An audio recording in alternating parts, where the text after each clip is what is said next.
விஸ்வநாத சுவாமி ஆலயம் எப்படி இருக்காரு ராஜாபுரி சுவாமி. இதெல்லாம் இந்த ஜென்மால பார்க்க முடியாத விஷயமாகும். அப்படியே நான் சொன்ன மாதிரியே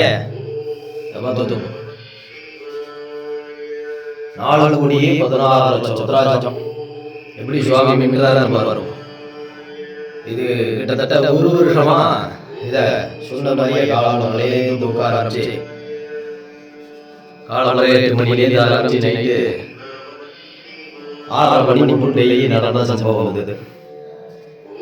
சாதாரணமான விஷயம் கிடையாது. இது சாதனத்துக்கு அப்புறம் தான் நம்மளுடைய ஞாபகம் நம்மளுடைய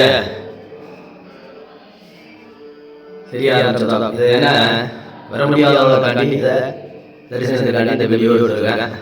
வந்திருந்தவா கூட்டமாக கவனிக்கலாம். நான் மன்னிப்பு கேட்டுக்கிறேன். இல்லைங்க சரியான கூட்டம் வந்திருந்தவாளுக்கு தெரியும். ஆமாம் யாரும் செய்யப்படாத அப்படிங்கிற ஞாபகம் மனசில் இல்லை. இதுக்காண்டி மன்னிப்பு இருந்தாலும் நான் கேட்டுக்கிறேன். இல்லைங்க இது எவ்வளவு விசேஷம், சாதாரணமான விசேஷம் கிடையாது. எனக்கு 3 நாள் தூங்கலை. ஆமாம் அதை பேசவே முடியலன்னு வச்சுக்கோங்களேன்.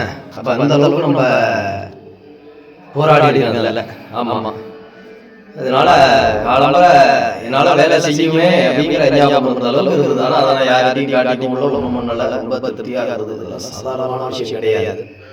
அதெல்லாம் இந்த சுவாமியுடைய எப்படி இருக்காரு ருத்ராட்ச குட்டிலிங்கம், அதுக்கு ஆத்மார்த்தமான குட்டிலிங்கம், அதெல்லாம் சாதாரணமான முயற்சி இல்லை. அதனால இதை நான் வர முடியாதவர்களுக்கும் வந்தவர்களுக்கும் இதை ஞாபகம் காட்டிக்கிறேன். ஆமாம் இதை தரிசனம் பண்ணிக்க வேண்டியது. ஆமாம் மனப்பூர்வமான நன்றி. நமஸ்காரம்.